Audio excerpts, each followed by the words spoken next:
What's the meaning of baby walker?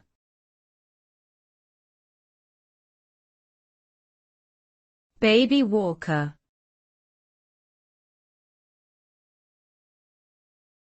Baby walker.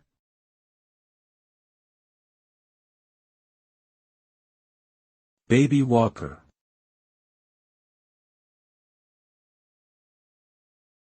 Baby walker.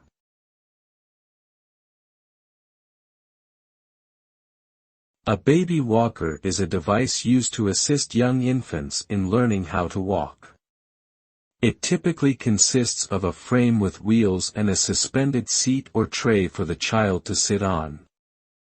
The infant can hold onto the edges of the walker and use their feet to move around, simulating the experience of walking. While it may seem like a convenient way to help a baby learn to walk, there are safety concerns associated with using walkers. In some countries, they have even been banned due to the risk of accidents and developmental delays.